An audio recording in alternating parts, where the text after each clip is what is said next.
there's always parts of yourself that you can overcome. And so that's William James' moral equivalent to war, essentially. If you need something to grapple with, and you probably do, you can find that. You just look inside, you'll find something to grapple with. Inadequacy, weakness, susceptibility to temptation, narcissism, pride, envy, revenge, resentment, frustration, lack of faith, all of that. That'll keep you occupied if you really grapple with it. And that's an ancient theological question. What's up with the devil? Why does the possibility of evil exist? Why is there an eternal adversary? You see that reflected in Cain and Abel, right? At the beginning of the Genesis stories, essentially. The first two human beings are good set against an adversary. And that's what opens history, that story. You think, well, why would God construct a reality where an adversary exists? And maybe it's because all things considered, a world with an adversary is a better world, just like a garden with a snake in it is a better garden. These things aren't easy to understand. No snake, no necessity to contend with snakes. So why be awake at all? No adversary, no challenge. Why be challenged? Because maybe you're better for the challenge. And maybe that's the challenge, to see if you can be better for the challenge. But that should be internal. Well, fundamentally, if it isn't, you'll find it externally, because you'll demonize someone to turn them into Satan so that you can find an adversary. And then that's very unfortunate for you and for them. That's the problem. It's just not as big a battle. It's like you battle with someone external who's malevolent, let's say, or you think they are, and usually you've got that mostly wrong, but not always. But if the battle is inside, which is where it's supposed to be, most fundamentally, then it's the ultimate. It is the ultimate challenge, and that's the infinite game. Mm-hmm. The external one battle between good and evil on a playing field of chaos and order. It's the eternal game.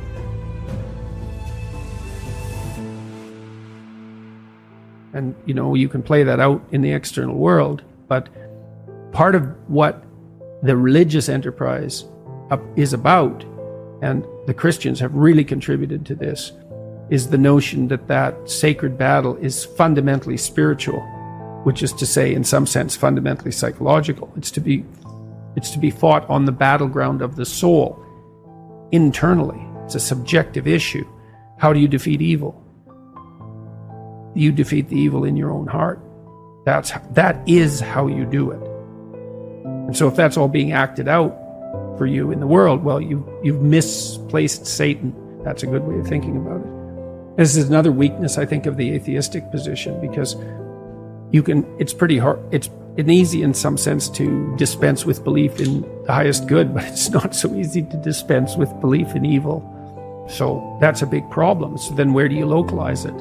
And you can find evidence of it everywhere, certainly in institutions. That's the whole systemic racism, corrupt patriarchy narrative, is that Satan is to be found at the core of our institutions. And to some degree, that's true, because everything we do is corrupt to some degree. And so then do you fight it sociologically? You're the good person and the institution is Satan? So you're so good, are you? You're so sure of that, are you? You've got everything in order, or do you? And you might say, well, do you have to have everything in order before you fight evil on the sociological front? And the answer is, well, no, because you're never going to have everything in order, but you still shouldn't put the cart before the horse. It's a spiritual battle. And it's taken people thousands and thousands of years to figure this out. First of all, it was the snake. What's evil? What's malevolent? The predatory reptile. Fair enough, man. We've been fighting with predatory reptiles for 60 million years as mammals. 60 million years. So it's a good first pass approximation. It's the snake, the poisonous snake, the external enemy, the predator. Well, what about the predator and other people? Oh yeah, that's even worse, man. It's like how predators are one thing, but predatory people, other tribes, man, they're brutal. Oh. Well, what about your predatory friend? Oh, that's pretty bad too. The friend who stabs you in the back, the person who betrays you, Judas. God, maybe that's the ultimate snake.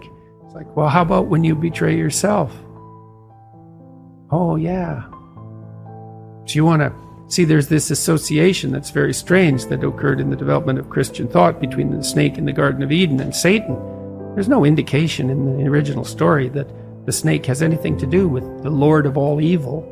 It's a very weird conclusion that's been drawn. It's almost extra biblical because there's almost no mention of Satan in the Bible at all, much less any direct connection between the serpent and Satan. It's a very, very strange idea. But it's part of this psychologization of evil. Like, well, what's the ultimate predator? What's the ultimate predator? What's the enemy you harbor in your own heart who hates you? That's the ultimate predator. There's these images of Mary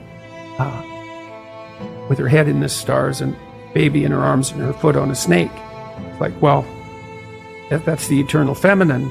Her head's in the stars because she's oriented towards the highest good and she's protecting her infant from predators.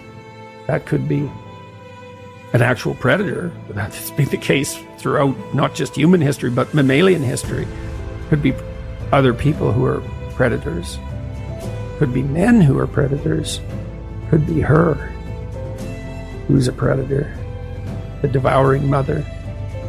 It's like, well, what's the ultimate locale of genuine evil? Well, the highest religious answer is, that's in you.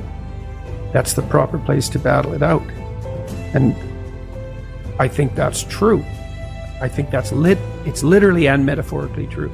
And I was convinced of that in part because of Solzhenitsyn's writings, because Solzhenitsyn identified the totalitarian state with the willingness of the subjects of that state, the subjects and the perpetrators at the same time, to live by lies. No totalitarian state if people don't lie. And every time you lie in support of the totalitarian state, then you're the perpetrator. And that's a psychological issue. It's like, you're going to lie to get along or not? Say, well, what does it matter? I'll go along with it. It's okay. We'll see how it matters. Because it matters. And that's all a psychodrama as far as I'm concerned. Fundamentally, when it's properly placed. You've got plenty of problems to take care of on your own front. And that's where you should concentrate your efforts. If you were 100% certain that there was no afterlife, would you still be able to preach that there's a positive meaning in life? If you were 100% certain. Some atheists seem to be 100% certain, and yet they still preach that there's some positive meaning to life. Would you be one of those, or would you turn into Cain, so cynical? I think that, well, as far as I'm concerned, one of the things I learned from studying 20th century history is that, like, even if you take the most cynical of ideas, let's say that life is irredeemable suffering and perhaps isn't even justified because of that, it still seems to me that you have an ethical duty, let's say, to live in a manner that reduces that to the degree that that's possible. And I think that can be experienced as meaningful in some sense independently of the transcendent context. Now, I don't exactly know how to strip off the transcendent context, because one of the things I would say that's happened to me is, because I've spent so much time looking at the horrible things that people have done, is that it's like Jung said that this is one of his famous quotes. He said, "No tree can reach up to heaven unless its roots reach down to hell." And so as I've dug deeper into the depravity of human beings, my sense of the possibility of human beings has also grown, what would you say, in proportion. And until I've become convinced, actually, that good is a more powerful force than evil, even though evil is an unbelievably powerful force. And so I can't really strip the transcendent away. Now, what bearing that has on eternity, say on an afterlife, I mean, I can't say anything about that. But the only thing I guess I can say is that there are many things about being that we don't understand in the least. And we don't understand the nature of consciousness or the nature of time. So I wouldn't despair about that. But yes, I think that life can still be meaningful without there being a necessity of an afterlife.